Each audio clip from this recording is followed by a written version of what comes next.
Please rise for the vote. This is going to roll call. Roll call. Sorry. Simon didn't say it. Chairman Blair J. Here. Vice Chair Jean Enright. Secretary Treasurer Payton McArthur. Here. Commissioner Wayne Richards. Here. Commissioner Kathrine Waldron. Here. Executive Director Manual Almira. Here. Port Counsel Gregory Pickens. Here. Mr. Chair, we have a quorum. All right. Thank you. Everyone, please rise and pledge. I pledge Allegiance to the flag of the United States of America and to the republic for which it stands, one nation, under God, indivisible, with liberty and justice for all.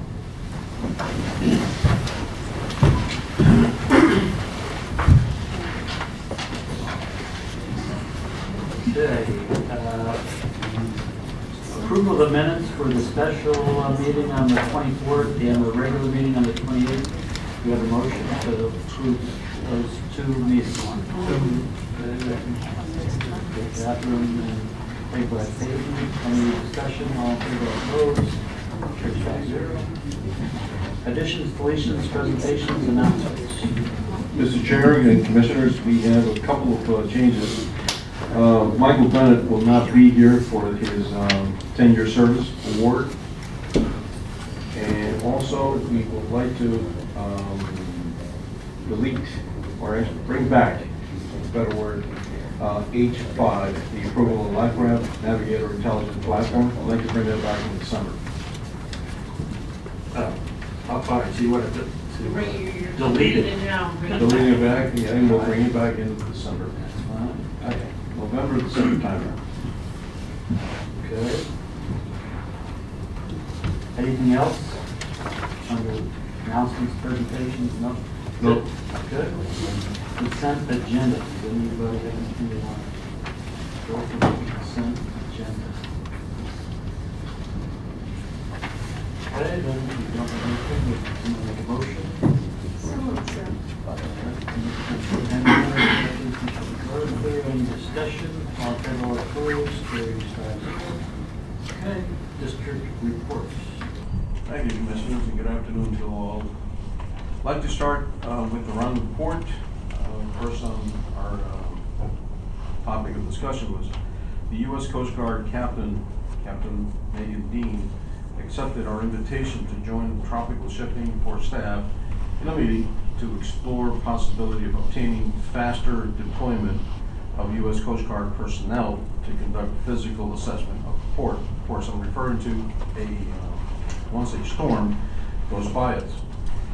Captain Dean will consider down the road, of course, this job being performed by a private company. That is to have U.S. Coast Guard folks go out there, inspect, while she may consider the port having private companies doing exactly that same job. That should speed up the process. Of course, all this is still in the planning stages, but the big component here is the U.S. Army Corps of Engineers. The port will not be able to be open until the U.S. Army Corps of Engineers conducts a survey and they feel that there's something obstructing the navigational channel. We plan to have a meeting, when I say we, that's Tropical Shipping and ourselves, with this agency up in Jacksonville. Fortunately, which is told that Tim Murphy, for him, he has been reassigned temporarily and now lives in Puerto Rico until that gets off the ground.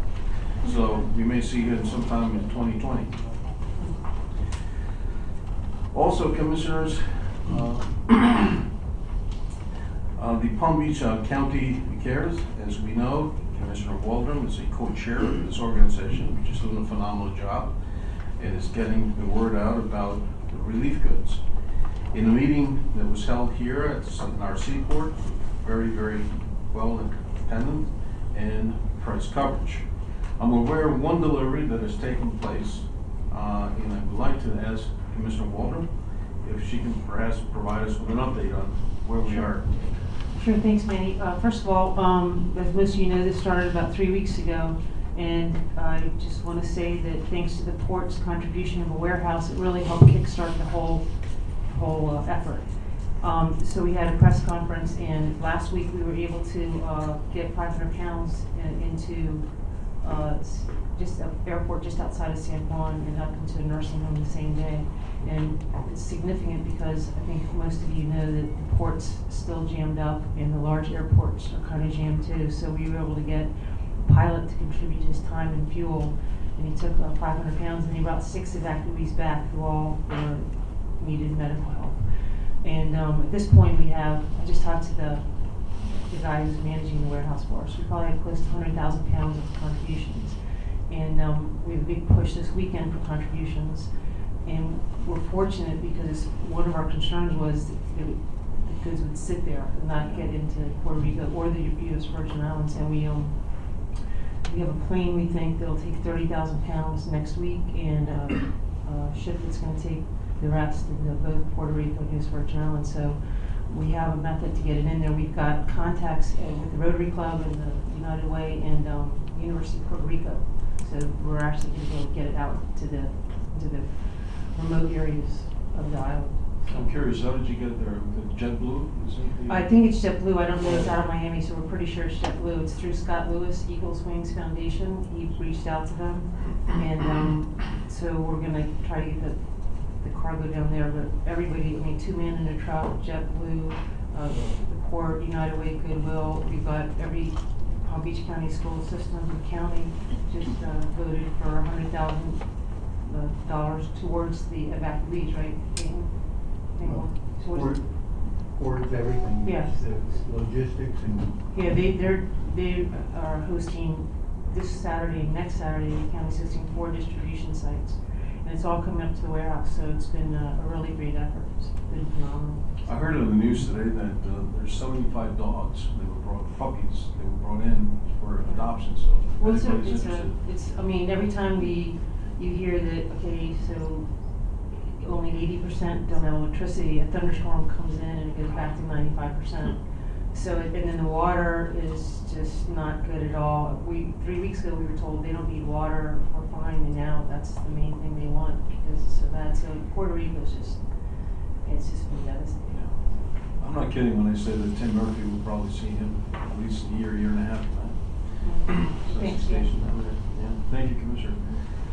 Next information, Commissioners, I'd like to remind you of the Governor's Job Growth Grant Fund. This is an $85 million fund that the Governor Scott, has offered those entities that would have a project of significant impact.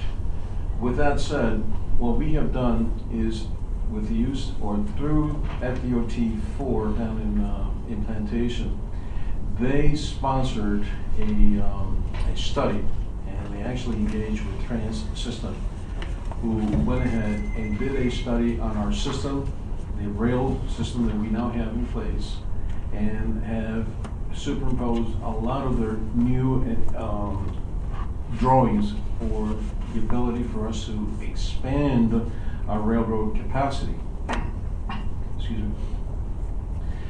That the findings in that report have gone on to be placed on the grant application. This grant application, if things work out, I think we'll be ready to submit it tomorrow. It is an ask of about $5.5 million. We learned from the governor's office that there will not be a match required. So let's keep our fingers crossed on that. The next point, back 2 Mondays ago, I was supposed to be at the summit. Unfortunately, I was not able to for personal reasons. But our Jera Caswera represented the Port of Palm Beach. As you can see, the topics addressed were Latin American market in South Florida, strategic, geographic, and cultural location. I believe that we had 2 senators, or was it just 1 senator? Marco Rubio? Marco Rubio, yes. He spoke. We sort of heard that he was going to be the speaker. And of course, our Governor Scott, also addressed the audience. one more, and that was a meeting with Mayor Caniglio. Again, I was unable to attend, but Carl Baker and Commissioner Richards met with the township, the mayor, and the assistant town manager, Jay, and I will not attempt to pronounce his last name, but I think it's B. Hashwar. The town, of course, very concerned about the potential impact of a new cruise ship. We believe that all the questions and concerns were answered to their satisfaction. Mayor Caniglio said that she would keep the lines of communications between the town and the port opened. We are waiting, Commissioner Richards, for any additional requests of the township so that we be able to address them. All right, we also had, back in October the 11th, we had the Business Development Board Export Opportunities Seminar, which is held right in this room. Very well attended. Some of the people that were there had never ever been involved in exports. That was the purpose, basically teach them how to export cargo primarily to the Caribbean with the use here in Port Palm Beach. Other events during this time is, and that will take place tomorrow, is the Business Development 35th Anniversary Gala. Well, yeah, one more thing. On November 1st, the Army Corps of Engineers will be holding a pre-construction meeting for the maintenance dredging of the channel and the turning basin of Palm Beach Harbor. This was actually awarded to Weeks Marine. Construction contract time will be 115 days, although we have been told it could be as early as 2 weeks after November 1st. So that would be a real good prep going forward. As you know, in the winter time is when we experience a little bit of difficulties out there. Anything else? If not, are there any questions? Any questions? I've got one. Manny, I don't see anything on the agenda about the city of Revere Beach. I know we have at least 3 or 4 outstanding issues, and can you just give us a quick update how we're proceeding with those and what's Yeah, absolutely. The 3 items that we're still waiting for, Commissioners, are the Vertex, the 4th floor, and the annex property. And the Vertex is the cell tower? The cell tower, I beg your pardon, yeah, the cell tower. Let's take them the easiest one first. The 4th floor was the inspectors were here, and I noticed that the ceiling tiles are. Yeah, all inspections through construction have been performed.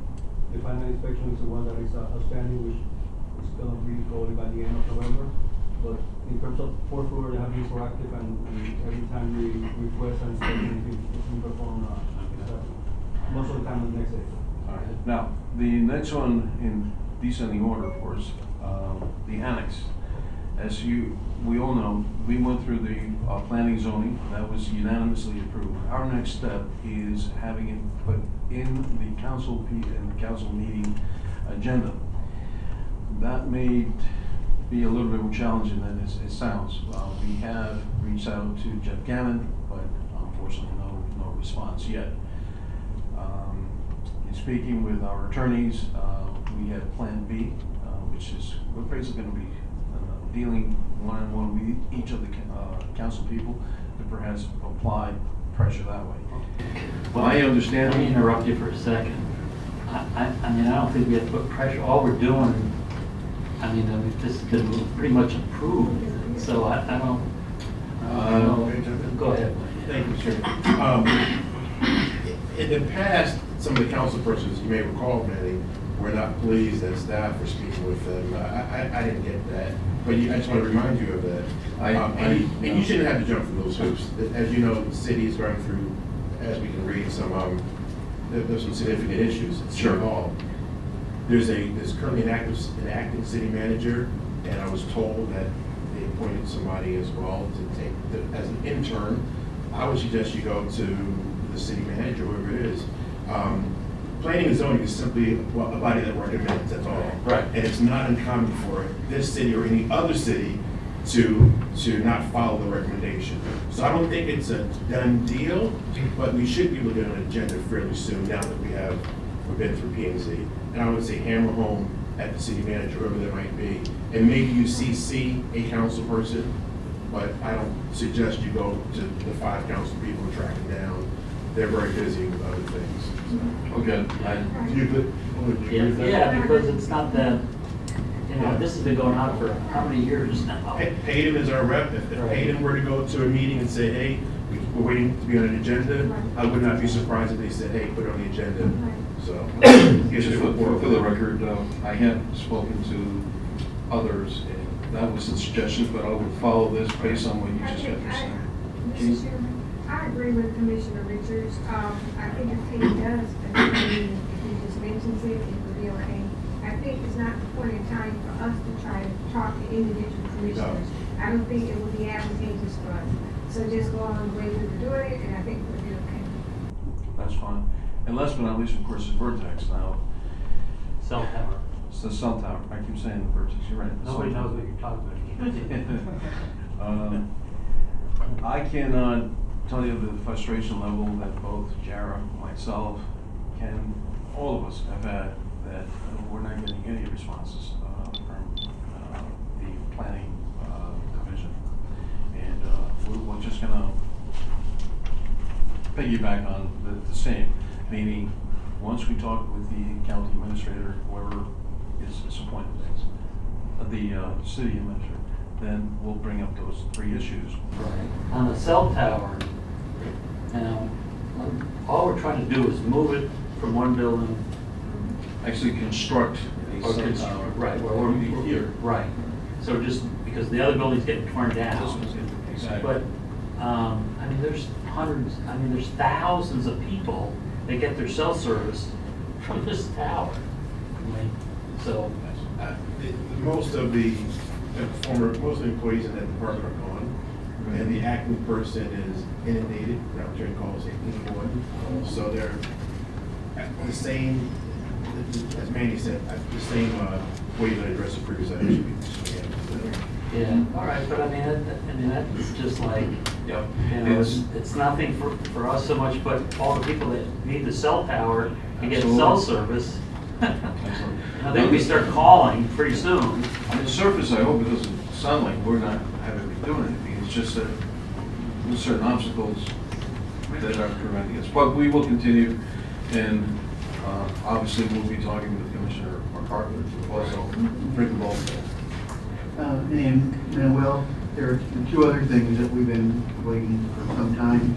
The second meeting for an interlocal agreement doesn't seem to be going anywhere. And the, also the permit for Stone Rock. Yep. Those are the other 2 items we've been hoping to bring to fruition and successfully. Well, I'd like to bring to the board attention that Michael Busha essentially has contacted me and saying, you know, we were originally thinking of the month of November to have our second interlocal agreement. I don't think we're gonna get anywhere with that, at least not now. Perhaps, if I could be so bold in suggesting that, why don't we wait for a permanent city manager to be in place, and then we pursue it. Do we need this meeting? Do we want this meeting? I question whether or not Well, we need it or want. right now, there's no sense into it whatsoever, so. I don't like asking again and again and again and again and not getting anywhere. I'd rather. When did the current interlocal agreement expire? It doesn't have a date Doesn't have of an expiration, no? Mr. Chairman, I would suggest that we just go along with the items like the cell tower. And in addition to that, we need to present also to the council of Stone Rock. I think we need to present those 3 items to the council, just let it go. And I believe that they will come back with something positive for us, even for all 3 of those. As far as the meeting, unless we have something specific to talk about, and there's an agenda, and that, I don't see a need for a meeting at this time. I think we just should wait, maybe next year come up, maybe think about it next year. But I think now we need to address those 3 items, and at Stone Rock will be one of the 3. And I feel confident that they will probably vote and give us those 3 things. All right, well, we'll try to get on the agenda. Okay, And my marching orders. okay. Anything else? That's it for me. Okay, engineering?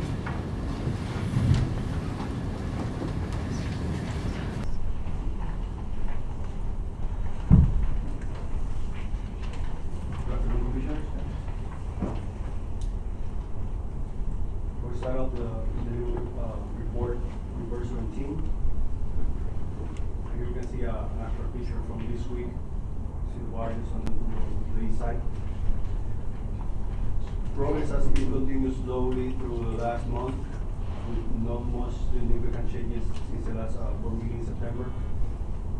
Contractor continues to work on the west side. On the north side, they completed 100% of the work. We're expecting the contractor to start the repairs of the concrete next week. Contractor is retaining the services of a specialized company called Structural Preservation System to do all the repairs on the slab and on the back wall. The material and the procedure has been approved by AECOM, and AECOM will have a full-time engineer doing the repairs to make sure that the final product of the process will be in accordance with the original drawings. On the west side, the concrete structure is already cast, and the subcontractor is drilling and installing the soil anchors that will hold up the structure to the west side. All anchors have been completed as of today, and the west side is completed. On the south side, contractor is installing the rebar and installing the forms. The concrete cast will start next week and will be performed throughout the last week of October. On the water side, contractor already completed the dredge under the dolphin structures and completed the dredge in front of the berth next to the shallow line. The next activity that we will be performed in the water side is the pile driving for the dolphin structures. With this activity completed and the installation of material or riprap material on the toes of the pile we will complete all the activities that need to be performed in order for us to meet the deadline of the manatee season.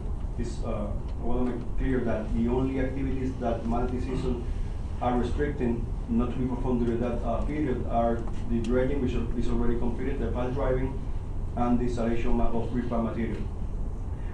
As of today, contractor is switching cranes. They're going to install the crane that is going to be doing the pile driving. They're hoped to start by the end of this weekend, and will go throughout the next 26 days. They have 26 days to complete before November 15.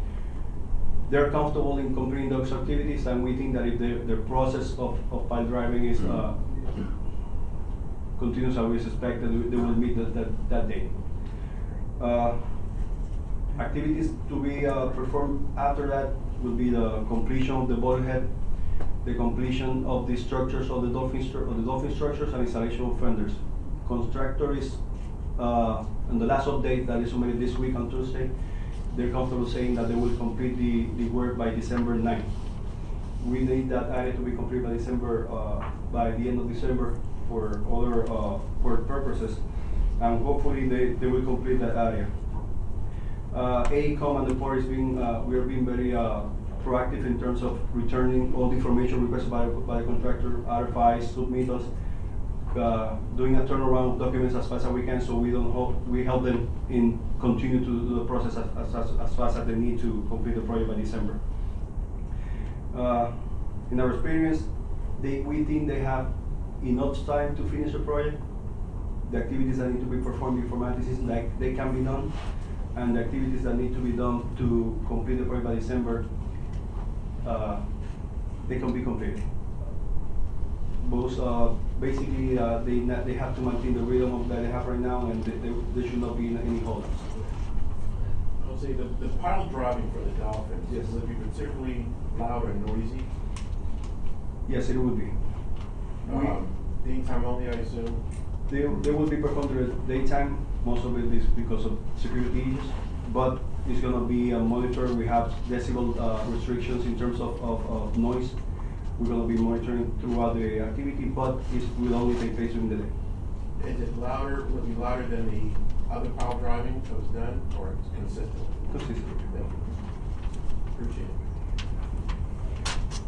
it. So today the contractor has invoiced 78% of the contract, and obviously is expected to complete the project by December and complete the invoicing to 100%. Do you have any questions regarding verse 17? Next project is the MOC floor 4 build out. Right now, the contractor is basically in the final items of construction. Here we can see that all walls have been completed and installation of doors and all features, lighting features have been completed. Today, the contractor completed the installation of the acoustic ceiling. So by next week, we're gonna be actually doing the final touches of the area and starting the punch list with the port staff. We will request the City of Rivera Beach to come in by the first week of November to do the final inspection. If that's go well, we will be able to complete the project by the end of November.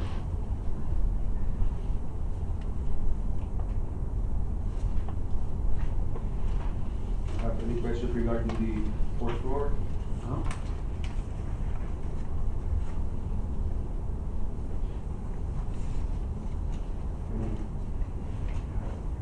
Now, MOB is, there's a separate agenda item for that. You're done. Well, regarding the MOB, the update of the design process for it, the MOB demolition and cargo area. On October 16, we received the information that was requested by FPNL. We had a meeting this week with Tropical, and we have a meeting with CS2M Hill. We're moving forward with the design. We will receive the 35% package by the end of November. At this point, even though we lost 5 weeks waiting for FPNL information, we still have enough time to complete the project and meet the first deadline agreement of June 30th to submit for permitting process as for the tropical agreement with the port. We're moving forward. We stalled for 5 weeks, but after FPNL provide information, we can continue with the design. Any other questions? All right. Thank you. Government affairs.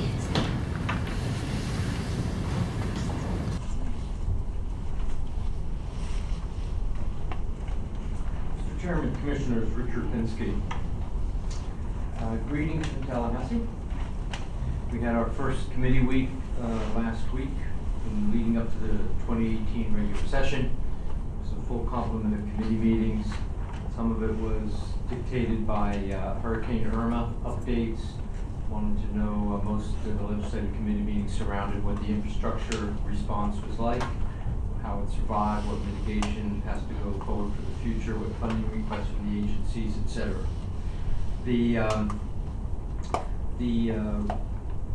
In your report, you'll see the funding request deadline is coming up on November 14th for the House. There is no real deadline in the Senate. There'll be an artificial deadline in December. The House has a deadline of November 14th. As you know, last session, this current House administration had put into place a policy that all appropriation requests had to be done in the form of a piece of legislation, a bill. So we have to have a bill sponsor for introduction. The bill sponsors have asked that, because staff has to submit everything, that requests from local governments be in by October 31st in order to give it to bill drafting, in order to put it in the proper form, in order to make the November 14th deadline. I have initially contacted Senator Bobby Powell and Representative Bill Hager to sponsor any requests we may have for funding. There's not a deadline for substantive issues. And they have both said yes. I've outlined that it's probably going to be for on-port rail. So I'm not quite sure where in the agenda. Is this going to be my responsibility, Director Almira, to at least outline the... She would, yeah. Okay. So you have just received a draft of the Trans Systems engineering report to identify what a total rail upgrade would be for the Port of Palm Beach. And that includes the cost of a locomotive which would be needed. The other item today, you're going to be approving a more urgent matter, which is fixing the big curve portion of the rail that has to get done and can't wait. So that piece has to be accelerated. But the total project would be somewhere in the $16 million price range. That would require basically an $8 million match from the Port of Palm Beach. There are some scenarios that your staff has worked on that will get us almost all the way there, knowing what's going to be coming in FSTED money. We did get a funding, your staff submitted and received an SIS, Strategic Intermodal System, grant of $2 million. It has to be matched, it'll be coming in July. So piecemealing all these things together, we're going to be lacking somewhere around $5 million.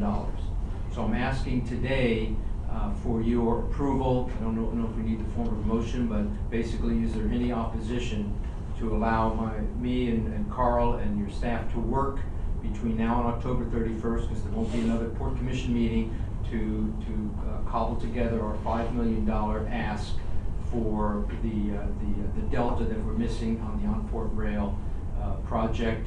We'll work for that. That will also fit in and coincide with the $85 million job grant initiative, which I just want to touch on briefly, if I have your approval to work with staff and make that $5 million request.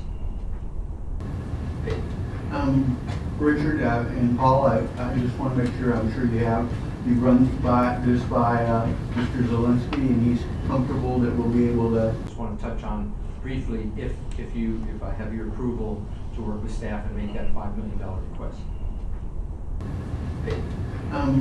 Richard and Paul, I just want to make sure, I'm sure you run this by Mr. Zielinski, and he's comfortable that we'll be able to provide that $5 million match when necessary.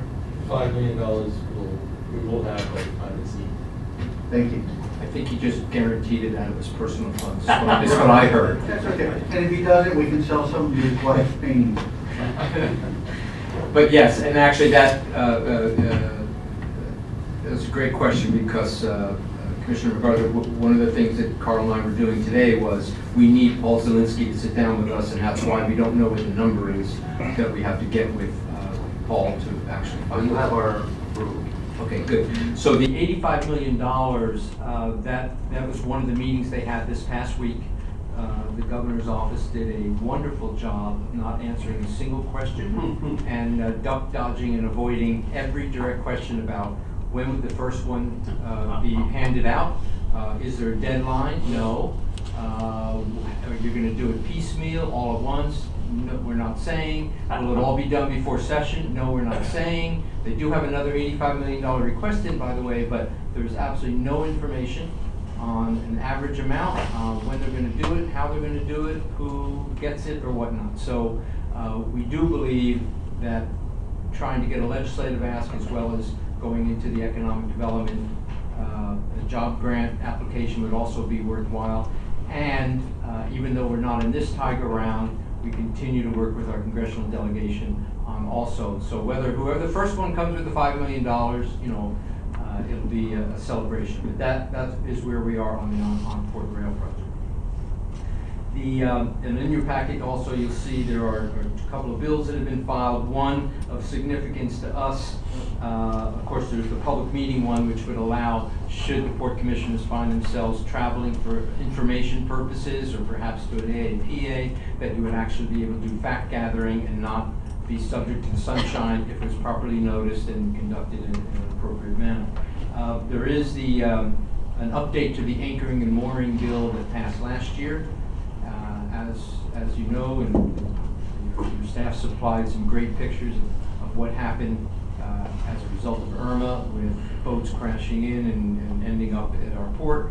So there is going to be another effort this coming session to actually increase the prohibition of where someone can use a mooring or a ball or anchor in proximity to the entrance of the port.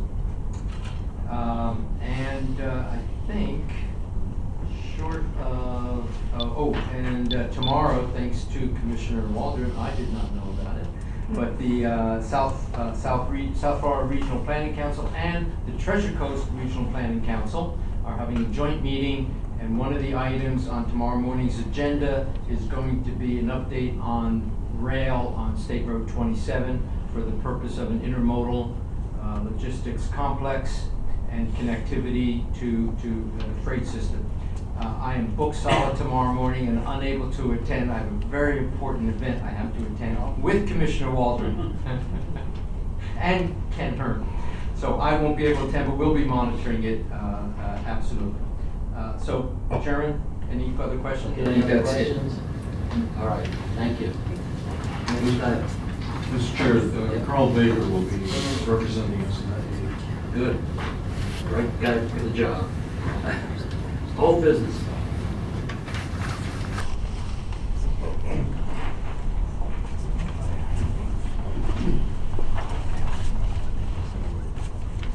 Commissioners, good evening. I'm extremely pleased this evening to be bringing you, in just 3 short weeks from our last board meeting, an excellent new partner and new venture to the Port of Palm Beach that will continue posturing this port positively in our community. Mr. Kevin O'Connor was here last month and he presented you with a PowerPoint presentation. We advised you that we would be bringing an agreement back to you this month, and I'd like to review with you the terms, the prime terms of that agreement that have changed from the ones that you saw last month. Some of this is for modification, some is just for clarification. The term is still a 36-month term. There is still going to be a moratorium period for the refurbishment of berth number 1. We anticipated last month it would be 6-month moratorium. It may perhaps end up being up to 8 months for that project to complete, if you consider permitting and approvals, things of that nature. During that time, there will not be a fee for the berth or the dock. However, the reception area, better known in the agreement as the Almira, will be charged for that 6-month period, $22,800. So they can still use that space since it's not adjacent to the dock. There is still 2 3-year renewal options. The effective date remains November 1st. There are option properties that we discussed as well. They are properties that can be entered and exited and accessed completely from the dock to where the customer will be leasing the space. And they have an option on those properties until October 31st, 2018. Paul is here to talk to you about financials after I get through the prime terms and probably give you the best piece of information. We do have CPI increases that exist in the agreement that are standard, and all other fees other than what will be shared with you in the fee schedule will be charged at tariff, as well as the utilities, which are metered separately. The company will provide our standard $5 million insurance for damage and liability. And there is improvements that they will be anticipating doing both to the reception area and the dock area. Those they were supposed to have been done generally in the same time period we were going to do our berth 1 renovations, which was going to start this April or May of 2018. That project now will not begin until April of 2019. And so therefore those improvements are about $100,000, and they will occur with additional commitments once the port has approved the improvements that they would like to make. And they will make those, the bulk of those improvements once the berth has been refurbished. Parking is 20 dedicated parking places. Parking fees will be as per tariff for anything exceeding that. Several of you had some concern about parking for events. All event parking over 50 will have to use valet parking, and any event prior to 6 p.m. will also be using valet. The berth will be applied for foreign trade zone designation through the new marine FTZ designations. I think I mentioned that last month. We will also be doing a berth inspection. Last month we initially thought we could do that within 60 days. That we've asked now for 90 days to have that berth inspection done. The company has asked for a copy of that. We will be providing it. You may remember as well when CH2M Hill did their conditions report, it was written in there that there should be a conditions report done, an inspection done on that berth every year annually until the time we refurbish that berth. So we will be adhering to that. The company will be notifying the port at least 2 weeks in advance of any event that they hold here at the port in these facilities. And the port will in turn have 48 hours to respond back to them with our approval, our questions, or anything else at that point that we may question, to make sure that we have adequate parking facilities and it's coordinated with all departments. They will be allowed to do some minor yacht repairs. This will include inside and outside the yachts. It will include sanding and painting. However, please understand that wherever this is done, there will be full containment of sanding and painting in the area that's being maintained at the time. There are provisions in the agreement to where the company will adhere to all local ordinances for noise. And if there are any complaints, the port will be handling those directly with the customer. Last but not least, the company's rights to terminate their agreement. There are a few cases in which the company will have the right to terminate their agreement. If the reception area or leased areas are damaged beyond use and the port cannot bring those back to use within 90 days, the company has a right to terminate. The company is unable to use berth 1 due to any type of blocking of their berth. And that would be something that would be out of control of the port, however. It could be, federally, a vessel has to come in, that's where they put it, something sinks and we can't get it out for more than 45 days, thank you. The only thing about this provision is that if there's a yacht that the company brings in, they have a problem at the berth and that particular yacht can't move or ends up on the bottom of the berth, then this would certainly not apply. New security regulations that are passed by a higher governmental authority, if that's the case and it precludes them from doing their business here at the port, they would be able to terminate the agreement at that point. The berth 1 bulkhead renovations do not begin in April of 2019, or they take more than 12 months. And last, the port or the company may terminate within 6 months if we do not agree on the improvements that are submitted to the port within the first 6 months of the execution. And at this time, I'd like Paul to go over the financials with you.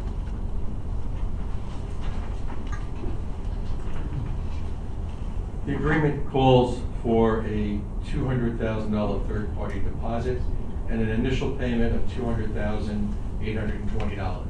A total of $400,820 was received by the port last Friday and is in our bank account. The next payment will be due on May 1st, 2018, and that will be $411,000. So 6 months from now, another $411,000. 12 months after that, we receive $430,000, and 12 months after that, we receive $420,000. Overall, the agreement brings in $1,261,757. And like I said, they're paying for everything in advance, and at any given point in time, we have security deposits well in excess of the $200,000. Very good. All right, anyone have any questions? Mike?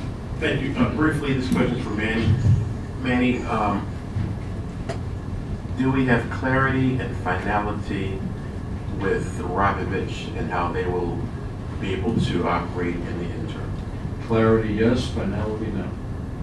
Clarity, they are being signed Earth 14. We are still searching for other options. We have a meeting with the pilots again tomorrow. But if that were to fail, they will be at Earth 14. Paul, can you remember? Yeah, there it says. If the meeting with the pilots does not provide fruitful, what are you trying to, is that for a slip one? Yes. Okay, I understand. All right, thank you. I had a question following up on Wayne, Commissioner Richards. How does Robovich feel about the solution that Berth 14? Well, it's not their first choice, but ultimately, They're willing to take it? reluctantly, yes. However, they do know that it's only temporary, because once 17 is completed, then that would be their temporary, long-term house. And they can't stay in Berth 1 because this TriQuest have boats coming, yachts coming in? Do they have they identified that they've got ships coming in? I'm sorry, So Commissioner, starting you're- November you're- 1st, are they gonna have, like, are they gonna be taking a They, space up? they have an inquiry for the first week in November that there is a yacht that wants to take the berth, and they have not been able to confirm back to them. Hopefully, by tomorrow morning or tonight, they will be able to do so. Reason behind this? Yes. If I may, part of the discussions with the pilots tomorrow will be, what if, and TriQuest has not heard this, but a possibility of having that particular yacht go on the north side of Slip 1 and Rigovich remaining where they're at. Again, they have not heard this. So it's almost unfair for me to have brought it up with this, but I thought it's apropos to the conversation. I don't want to offer it to TriQuest yet, only because the pilots, again, may have something to say about it. But the pilots have an opinion. They don't. Well, the pilots have a lot more than that, if they But wish. you can at the end of the day. I Who can. who has the authority here? The pilots can basically say, we're not moving it, we're not moving a ship, So or they- we're not bringing it in. So therefore, I'd say they have the upper hand. And are they're being reasonable? To the degree, Commissioner, that they can be reasonable, we have had issues with these pilots in the past, and we've had success, and I keep my mouth, I keep my fingers crossed. I think we'll have some success here, honestly. It's not an easy task. I think the optimal solution, of course, is from Rigovich's perspective, I assume, is to stay in berth 1 if they can Until 17, exactly, yeah. So I don't know where TriQuest is in this mix. I mean, where are they? I assume they're being cooperative, right? I would like to speak with them once I speak with the pilots again. Okay. That's scheduled for tomorrow at 10 o'clock. Okay. Thanks. Manuel, Yes, sir. I just want to thank you for working so hard on this. I mean, Rigovich has been here a long time, and they're a valuable tenant. I'm glad you're trying to reach out and look for every solution. I know 14 isn't their first Right. pick, but at least it is a fallback position. Hopefully, the pilots will be cooperative, but at the same time, we need the pilots badly, and they know it. So we're kind of in a Something- position in that regard. Something else that happened yesterday, I spoke directly with Rick Morrell and Jeff Pfizer, president of Tropical, and my offer to Tropical was to take that ship that you see on the south side of Slip 1. If they can give me 200 feet from the railroad ramp east, I will give them the same amount on the Slip 2, the south side of Slip number 2. Unfortunately, what they came back to us, well, to me, was this is their peak season, in addition to all the relief goods. And they have gone out and chartered 2 additional ships on top of the regular new charters. So they are, you do see that that yard is absolutely full of cargo, so unfortunately, now, they spoke with Carlos and Rigovich, as I have, and we continue to work. Well, you'll try to do the best you can. Yes, sir. Good, so now we need a motion. Chairman, if I could just add one last thing, so you all know, the first payment of $400,800 is in escrow. Yeah, we know. Okay. It's approved. Okay, Wayne, second. Payton, any other discussion? All in favor, all opposed, carries 5-0. Thank you very much. Thank you. Thank you.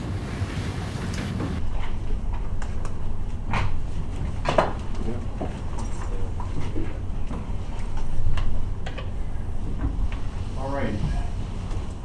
Commissioners, an update on Palm Beach, Peanut Island, and our facilities out there. I'm happy to report that we have a scheduled meeting with Virginia Baker from the county. That's thanks to Commissioner McArthur. He was able to coordinate that meeting, which will take place on October 30th. In that meeting will be Commissioner McArthur, of course, Virginia Baker, Eric Hall, who is the Executive Director of Parks and Recs, and myself.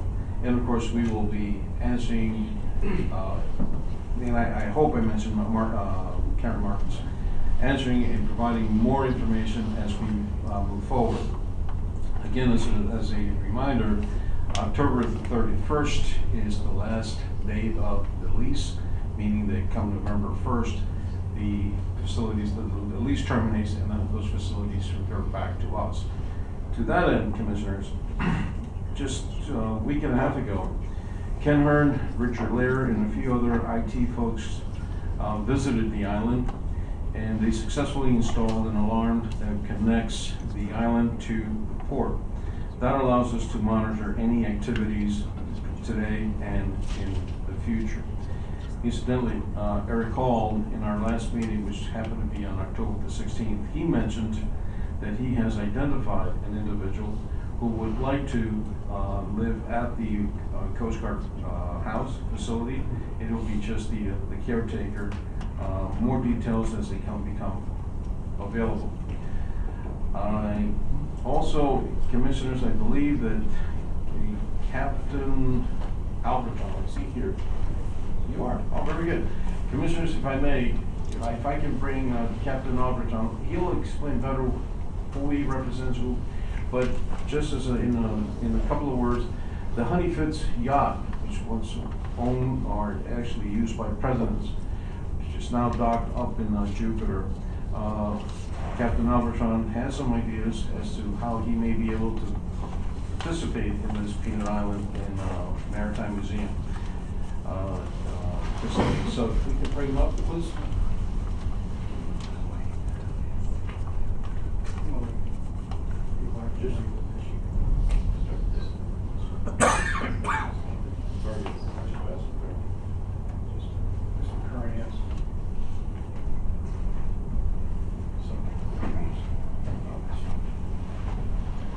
Thank you very much. My name is Greg Albritton. I'm captain of the Honeyfitz. I'm my mate, Ciklin keeper over here with me today. Just a little history about me. I was born and raised here in West Palm Beach. My family's been here for a little over close to 90 years now. Excuse me. I've been in boating all my life, both just privately and professionally, yacht management. And 4 years ago, I was asked to join the Honeyfitz as captain. The Honeyfitz, you'll see the pictures here, is the ex-presidential yacht. It served 5 presidents from Truman, Eisenhower, John F. Kennedy, Johnson, and Nixon.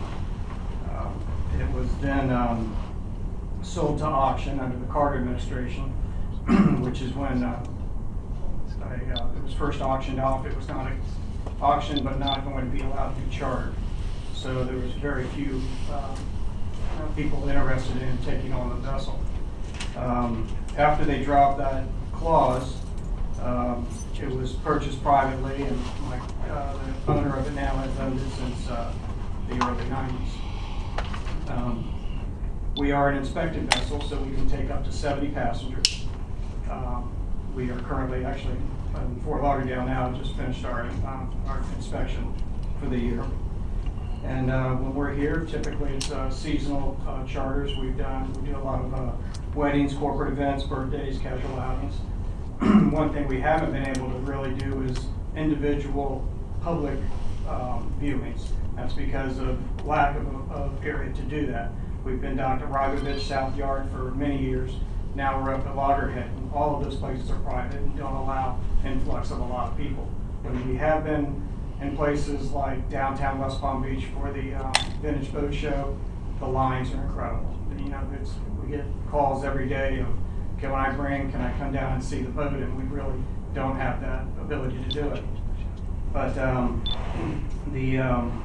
over the last couple of years, though, at Peanut Island, we've done some events, corporate events, where we've done large catering in the boathouse. These were very successful. A partner of mine, Paulo Sepik, and I, and Caitlin, have talked that in the future, if it was ever available, it would be a great venue for Honeyfitz to be able to do not only private charters out of there, but do individual charters to the public, or viewings for the public. And it really would go right along with the bomb shelter and the whole Kennedy memorabilia that we have on the boat.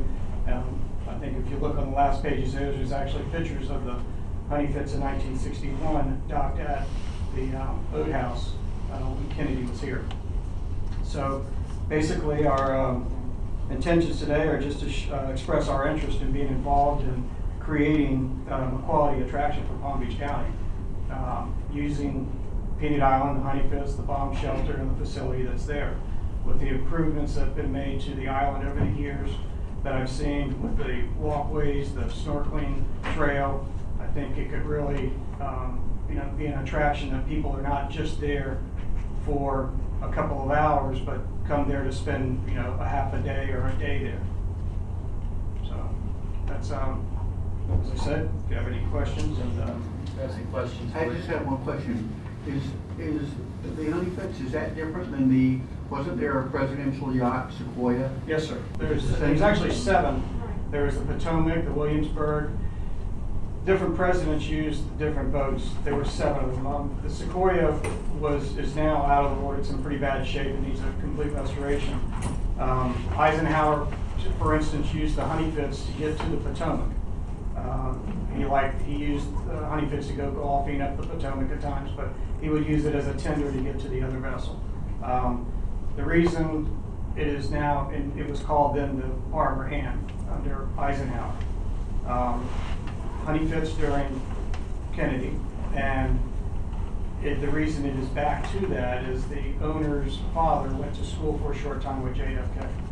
And also it was most famous for being the Honeyfits. The pictures of his family on it and the daily outings he would use it for here and up in Hyannisport. So the dedication back to him was personal, and also just because that's what most people know it as, is the Honeyfits. Thank you. Who now owns the Honeyfits? Who owns it? It is owned by William Callum. An individual, private owner. Private owner. And he's willing to, so you need to negotiate and find out, but he's willing to do it for. It just depends, yes. It's pretty much open. I don't know if anybody knows the capacity of how you were, or what you're planning on doing with the island right now, whether it's a lease or if the Palm Beach County is going to take it over and we'd be involved with that. Either one, we would be open to it. Well, I think it sounds like a great idea, and Payton, like you just heard, they're having a meeting with the county, and they certainly can bring this up, bring some literature. I would think, just my own opinion, that it sounds like it would be a good fit, just an added benefit for people that are going over there. Right. So we're certainly spread the word to the county and say that this is something that looks very. I'll share this information with Eric Hall, the Director of Parks and Recs. And I assume, Manuel, we have this gentleman's contact information? If we, is that a yes or a no? Yes, I've got a card if you need it. Hey, give it to Payton, don't give it to Manny, so Payton won't lose it. Oh, okay, there you go. All right, well, thank you so much. Thank you It very sounds much. like a great idea. Thank you. Thank you. Commissioner, any questions? No, You- sounds like That's it. good idea. Yeah, very nice.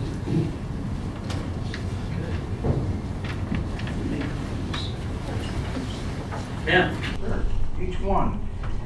Passenger loading bridge. The current loading bridge, the gangway that connects the ship to the passenger gangway, is showing signs of weld stress. We had CH2M Hill come out to take a look at it. While it's currently safe to use, urgent steps must be taken to effect a repair on it. Since it's a welding job, I reached out to our friend Sean Mitchell, the local iron workers, to identify a qualified company to be able to effect this repair. He strongly recommended Eagle Metal Products. So Port staff is respectfully requesting the commission to approve Eagle Metal Products to perform this work in the amount of $20,850 and have CH2M Hill work with the engineers for the design. Very good. We have a motion, sounds like a good idea. Payton, second. Second. Mr. Richards, question? And how do we know that 20,000 changes is a reasonable number? We are taking the word of the metal workers to do that. Again, we worked with Sean Mitchell to find out what company would be great for it. He recommended the Eagle Company, so we're basically hoping. He's a great person and great local. I would ask that Sage Hill do a reasonable assessment on that picture is reasonable. After that. Right, and also I would assume that this is kind of a specialized type of Very project. special, very So I don't special. think there's a whole lot of people that could probably even do this. There's several companies out there, but again, you want to make sure it's done right the first time. Due to the delicate, due to the passengers and quantity we're going to have going over that bridge, we're going to make sure it's safe. And how long will it, do you have any idea how long it will take? It's going to take several months. Really? We're hoping we get it done before the second cruise ship gets here. That's why we're in such a Right. rush to try to get it in the process. Any other I just have one question. Because of the amount and the kind of project, that's why it didn't go to bids, right? Because it's so small, it's a unique. It's small, it's unique, and it's urgent. Okay, I just wanted to make sure. Thank you, sir. And it's within Mr. Almira's. Right. Right. Right. All in favor, all opposed, carries 5-0. Thank you. Next item. H2, Tyson Crump. As you're aware, several months ago, we went through the RFP process for elevator service repairs. We currently have Tyson as our vendor selected under the RFP process.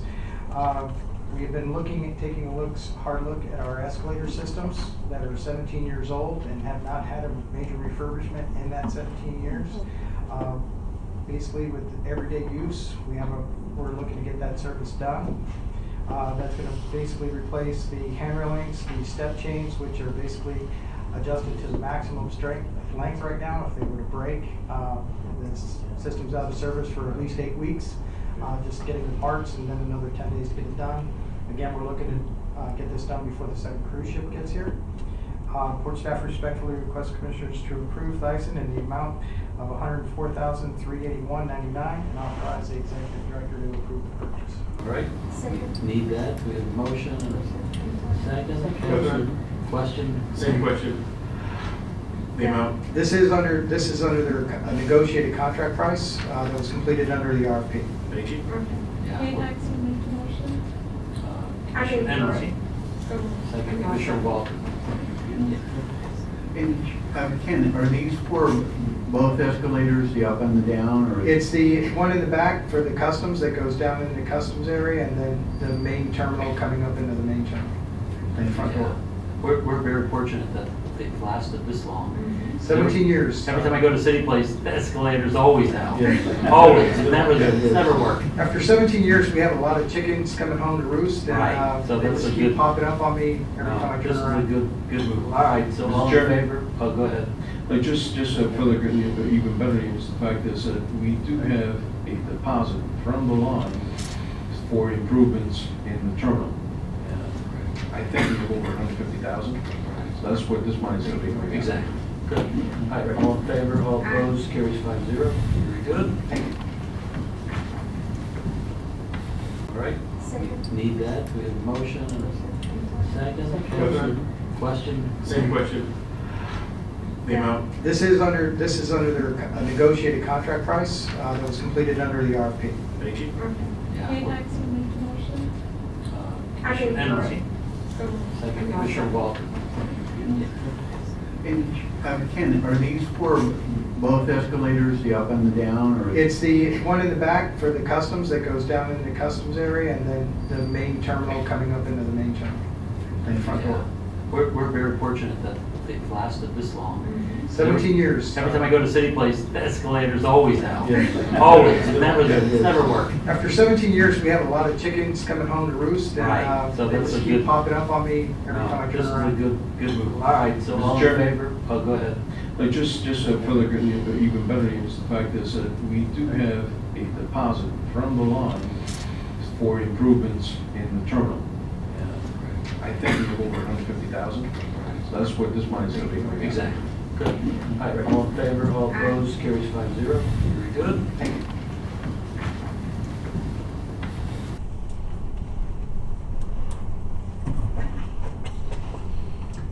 Page 3, consideration for bid award for main spur improvement phase 1.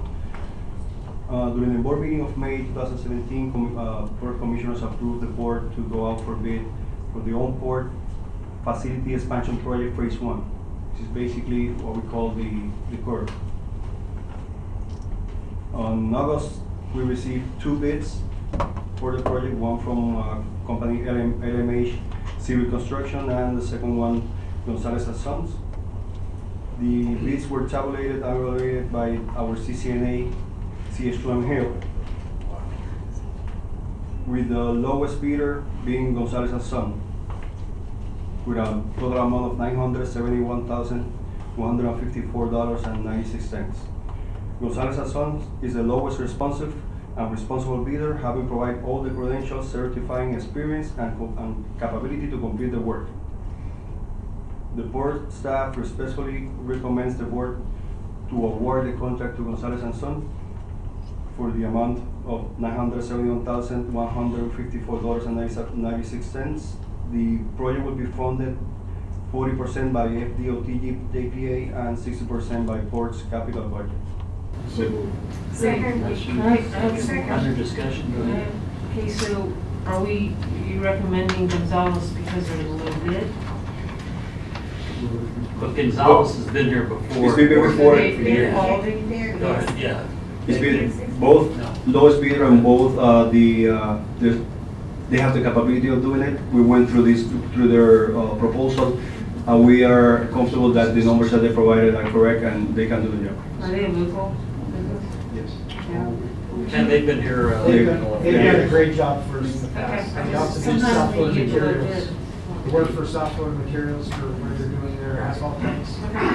Okay. I just wanted to say that we've had them here before and they've done excellent work. We've never had a problem with them here. I know they're down south, but I mean, they're worth the money we spend. All in favor, all opposed, carries 5-0. Very good. H4, consideration for work order for berth 1 on the water reinspection and update condition report. Berth 1 is the oldest remaining bulkhead structure at the Port of Palm Beach, which was originally built in 1970s. During the 2015 year, an underwater evaluation was performed by TH2M Hill, which recommended immediate repairs to the sheet pile and the bulkhead in the area. The repairs were completed that same year, but the reports also recommended that every year it should be inspected. Since 2015, there have been no inspection done to the bulkhead, and we are requesting the board for approval to Do we have a motion? inspect it this year. Commissioner Richards, second. Commissioner McArthur, any other discussion? All in favor, all opposed, carries 5-0. Thank you. H6.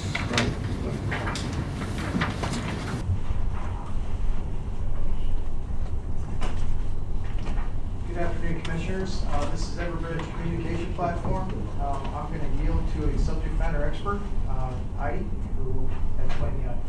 Okay. Good afternoon, Commissioners. Heidi Alonso, Public Relations and Media Specialist.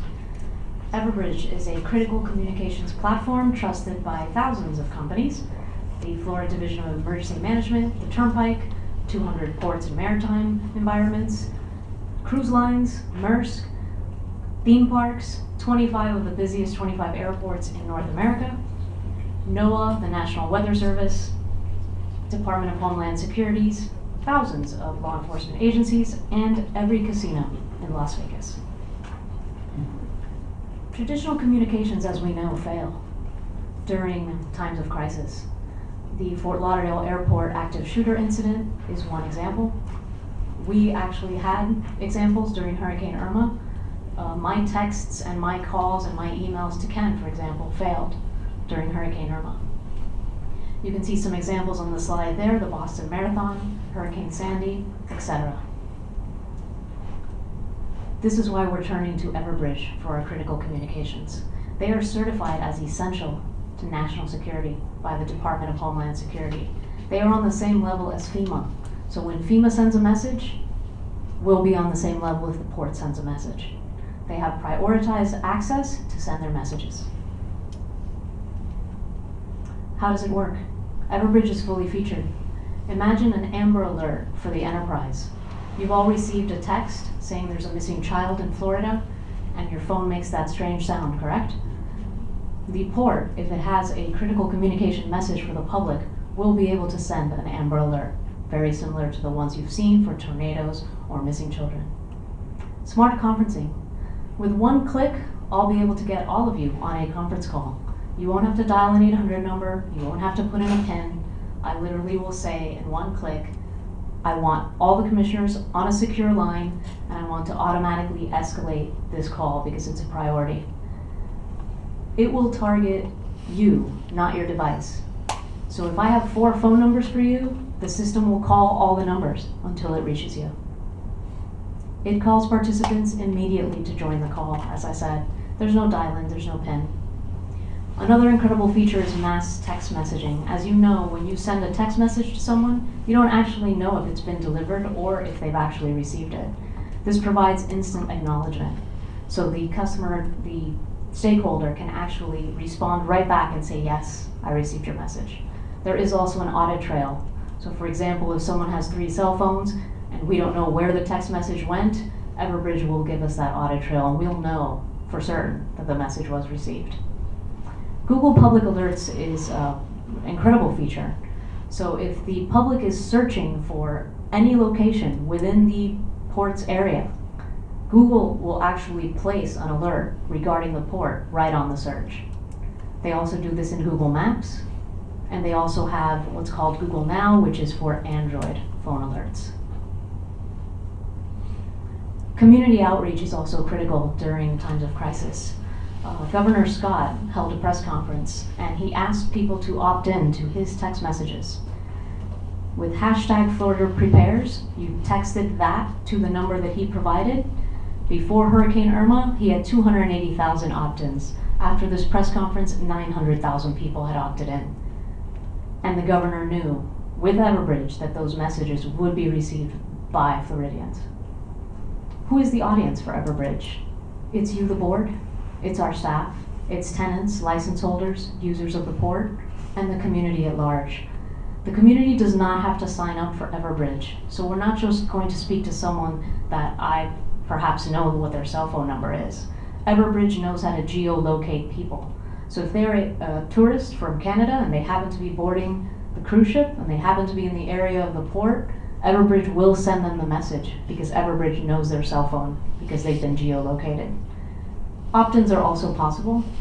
Just like Governor Scott had people opt into his messages, Everbridge will allow the port to have opt-ins as well.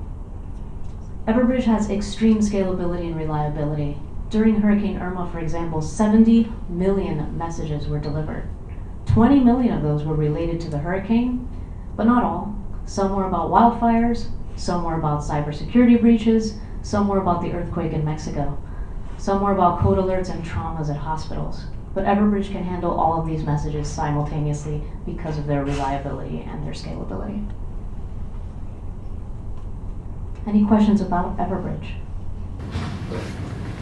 Yes, I just have a question. This year it's at 75-25 match. What about next year? Commissioner, this is on a port security grant program.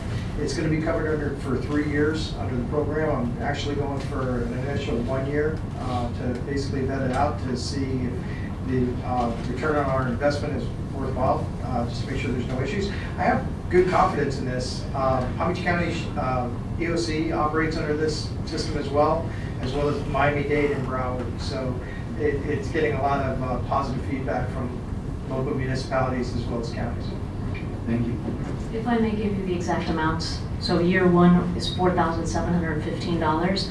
That includes an education component because we need to be trained to use this platform on the first year. I don't anticipate training costs in year 2 and 3, so the amount goes down to $3,749.50. Is this, we have something where at Morgan Stanley that during the storm they had a company, I think it was Everbridge, they basically reached out to all the employees to tell them. And the one thing about the one that we had at work is that, you know, I go to my phone and see it's them, so pick it up. And they keep on calling. I mean, they don't stop until you actually pick up the phone. I mean, if you say, oh, let it go to the, voicemail or something, they'll just keep on calling. They'll call 15 times until you push 1 or something like that. There is So they another feature, because I don't want to stalk you if you don't answer my call. There's another feature where I can just send you a text message and give you the 800 number to call in. Yeah. Once you call in using that number, the system recognizes your number and allows you to join the call. This is very good. Chairman, go ahead. Move approval. We have a motion. Any discussion? Just out of curiosity, do any of the other municipalities or does the county have this? Palm Beach County uses it. It's Do the cities alertcbc.com. have it, or they're on the county system? Right, okay. This is a very good. I may be a little technically backward, but is 1 hour training, is that gonna be enough?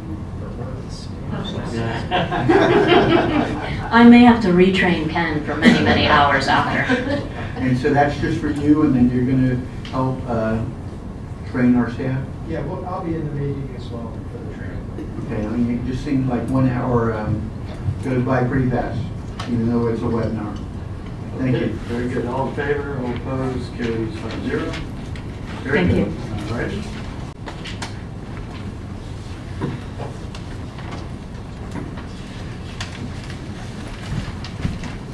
It's 8-7.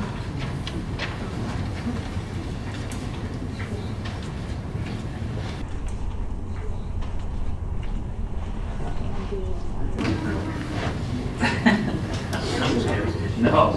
All right, Manny, this is Manny's performance evaluation.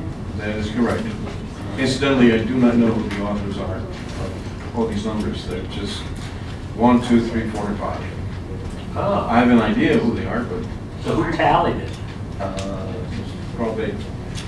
Ah, so Carl knows. Actually, no. Sorry, I just grabbed sheets and put in the numbers and checked the math, so you can waterboard me. I still don't know whose numbers they are. Sure you know, yeah. So we have a presentation, but it's getting late. So Go ahead, Wayne. I don't know if the board needs a presentation. I mean, we have the rankings here. You tried to put the rankings up there, Mr. Chairman. The rankings are fairly tight. We look amongst the 5 commissioners, it's within a very small tolerance, which is pretty consistent. Out of 1, 2, 3, 4, 5, 6, 7, 8, 10 items are ranking from 1 to 4, maximum score of 4.0, you're between a 3.6 and a 3.9, which is like pretty much an 8+, and you're right in a very tight window. So I think this board is fairly consistent in that we're very pleased with all the areas. I don't see any 2s. I see mostly 4s, a couple 3.5s, and a couple 3s. So I think this board is very pleased with your performance, and it's quite uniform. Thank you. Anybody else have comments, questions? I think, yeah, it came out very well, and I think, like I say, there's always room for improvement, but you, like I say, you did very well on almost every aspect. So I commend you on a good year, and as you can see, I think we all feel quite comfortable with you. We had a good year. Thank you. Thank you very much. Yes. Yes.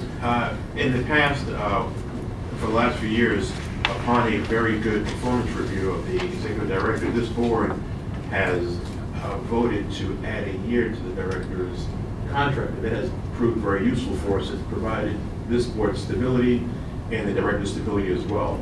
And I would like to do that this time. Well, why don't we put it on the agenda for next month? Oh, I don't even know what, see, I mean, that's fine, but how much time do you have now? What's the status He of? always has the 3-year agreement, and at this point, he's down to 2. So for the last 6 or 7 years, at this meeting, with the correct point of view, we have made a motion in this past to add another year to his agreement, consistent with the current provisions. So he's on have 2 now? Correct. So, I think it's a back. Is that correct? That is Yes, correct, yes. And it's worked very well for us, if you. Okay, no, that's fine, I just didn't know, but that's fine, you want to make a motion? Mr. Chairman, may I say something? I don't think we have a problem with that, because at any time, if we want to get rid of you, we just kick you out the door. But at the end of the day, I think it is good to have the 1 year, so stability, and he's not going to run away, I hope not. But anyway, I would like for us to continue along that line, and let's commissioners disagree with me that he has to now, we'll add one more year, so that will always, give you 3 years and make you feel a little comfortable. All right, I move that we add another year to the director's contract consistent with the current terms there. Second? We have a second. Hey, I just have a question for my colleagues. What about his salary? Is it- I thought we addressed that in the previous month in the budget. Is that correct? Yeah, sure. What was it, 3%? 3%. I thought it was 37. Only kidding. I just wanted to make sure we included that. It was. Motion. Any other discussion? All in favor, all opposed, carries 5-0. Very good, so you'll have that and send us a memo, just so we know exactly, because I'm a little in the dark, but Not be here.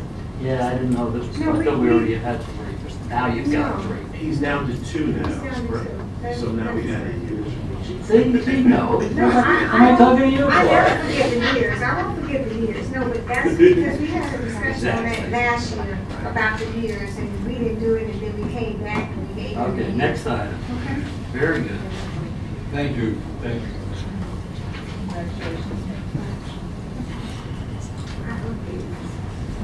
It's only because you're wearing that good tie. I'll wear them all. Nice color.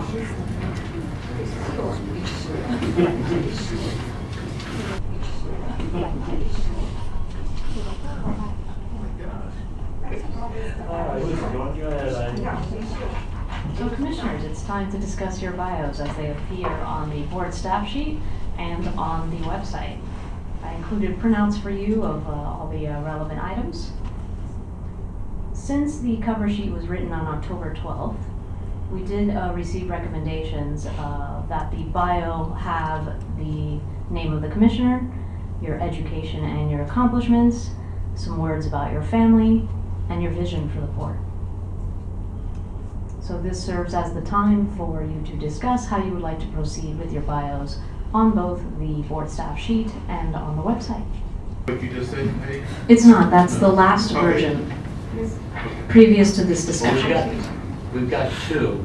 We've got the bios here, but then we have this that we're gonna make copies of, so. You have a brief bio on the board staff sheet, The correct? brief bio And is an the one we extended need bio. to have some I can for all the commissioners, so we know exactly, because this is gonna go out to prospective tenants. and Correct.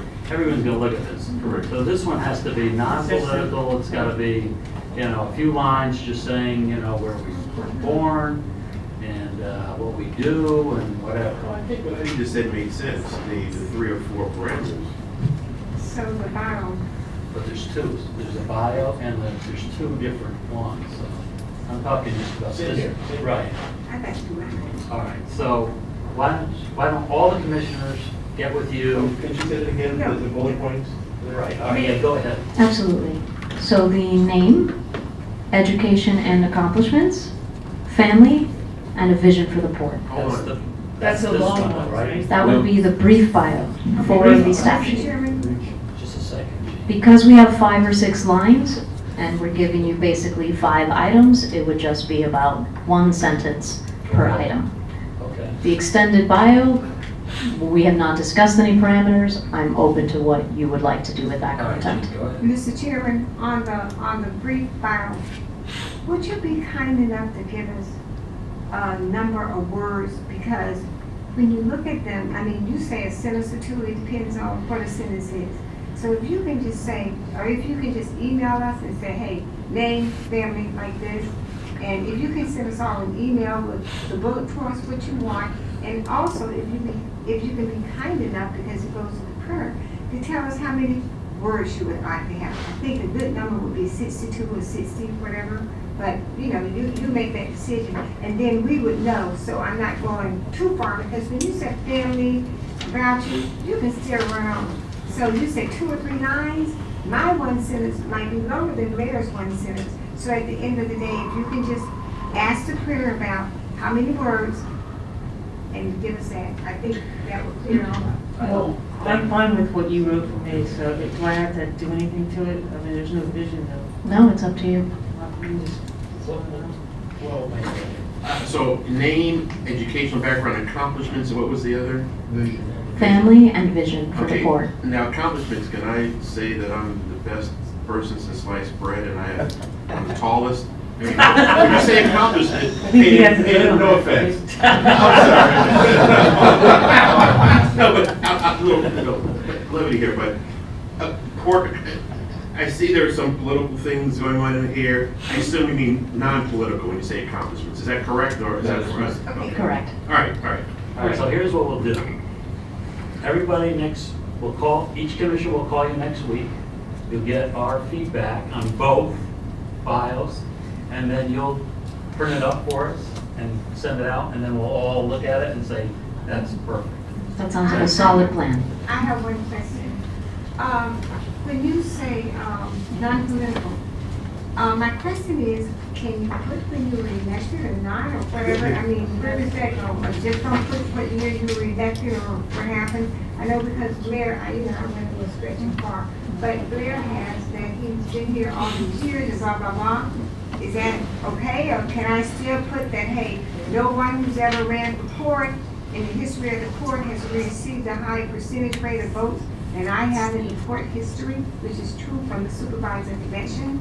So I just But want to that's know. not really relevant to the court's business, right? Well, I guess a lot of this is not, if you come back and you look at how long you were the youngest person here, that's not relevant to the court business. You can take that out. You can just put I was. You know, I just want to know. I don't care really what, all I want to do is make it very generic. Yes. So whatever you Okay. think looks good on mine, it's Generic. fine. Mr. Chairman, No, we trying to get it right. we need to give direction. We So trying to get it right. I'm going to suggest Yes. at some point for your Okay, consideration. let's get it I'm right. going to go there's a Okay.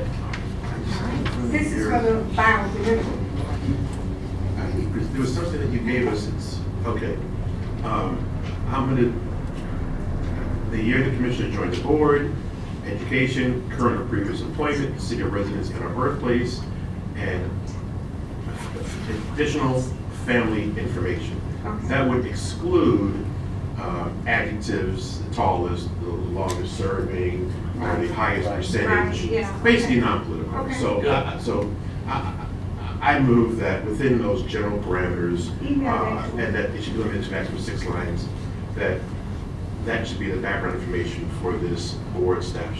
Okay, email that to And us. how about on the other one? Well, that was the motion. No, that was, Do you hear? Well, I think the other one that should say the same. We should stay away from, biased declarations. Right, that's actually true, you're right. Yes. You're right. Oh, so the other one, we need to You're right. work with the other one. Yes. Can you email me that, what you just said? So that It's was- on the cover sheet. That's good. That's a little confusing here, okay. For the short board sheet, You got that? that's 6 lines or less. You got your point, it's less. All right. Okay. Name, education, accomplishments, vision, family, non-political.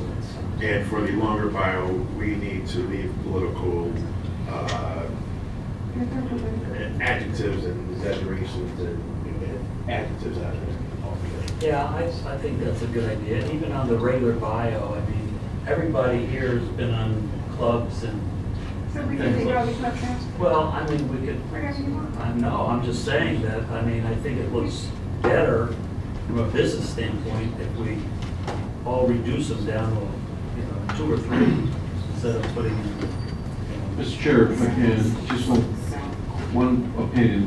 When we mentioned accomplishment, we felt it was educational accomplishment. Example, we have a PhD, that should be there, that's fine. In which colleges, but not accomplishment as in I'm the first man to walk on the moon backwards, none of Okay. that. Just a Okay, put out suggestion. boards, I know Mr. Richards, Commissioner Richards is on St. Mary's board, so my question is, will he still be able to list that he's on the board of St. Mary's, Palm Gardens and all of that, or we taking that off, or else, I mean, on Girl Scouts, or, now, I guess, direction with that, what will we do with that? What do you want us to We'll do just with take that? over our community services one. Yeah, that's fine. yeah. So this big barrel would have what now? Where we did the large Shrink it down. For big and medium. I think it's for, this is just not to toot our own horns, it's more of, if we send it out and people read it, and they say, oh, okay. But some of these are good things, I was looking at Commissioner Richards. He doesn't mind, you can take it. Payton's the only one that minds if you take out his chlorine or. Now, that's gotta stay in. So the motion was made, but it failed for lack of a second. I'll second it. Okay. So we're talking about for the big fowl, we're gonna do what? What are we doing for the large fowl on the web page? She's, Take out community service, take out adjectives. So you're gonna make it the same as the small? no, she'll work on both and get back to us next week. Yes, Yeah, and then if we want to add something, that's fine. How's that sound? Good? Thank you. All in favor of the motion? Aye. Say, opposed, say no. Perfect. We still don't know what we're doing. We're good. He knows. Next week. All right, so we got anything else? The next meeting will be on the 16th.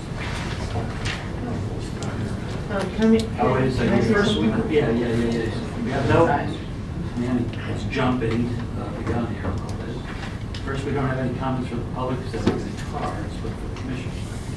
I just want to thank Carl for another great port tour that he gave some community leaders. They really enjoyed it. The highlight again was the sugar warehouse, which seems to be what everybody really likes. So thank you very much. And I neglected to thank you for putting on such a wonderful press conference. It was very successful. So thank you for that. We got some good media attention because of that. So thanks. No comment. You sure you don't want to say anything about the game this week, right? Gators aren't losing this week. Wayne, can you say the same thing about the? All right, and the only thing I wanted to say a couple of things. One is Kathrine and I both attended the, Joe Negron had a welcoming reception. He's going to be the incoming president of the state Senate. It was at Richard Tinsky's law office. It was very well attended. A lot of, we got to talk to Bobby Paul, and we talked to Denise Neiman, the county attorney, so we got to talk to a lot of people, and they're all very impressed on what we're doing here. The second thing, and we don't really have to go into it, but some of us might have gotten some calls, and Mandy's going to look into this a little bit more about the if you saw it in the paper, the Coleman cancer. So he's going to look into that. It was in the Shiny Sheet and it was in the Palm Beach Post, and none of us knew anything about it. I got a call today from. Yeah, I got a call too. And I called Mandy, and he knew nothing about it. So we just need to get this, and we're all 100% in favor of Susan Coleman, and we want to help out as much as we can, but we run this as a business, and we want to make sure that the customs and whoever else gets involved, and then you can let us know what. So, very good. All right, our next meeting will be on the 16th at 4 o'clock, and we're adjourned.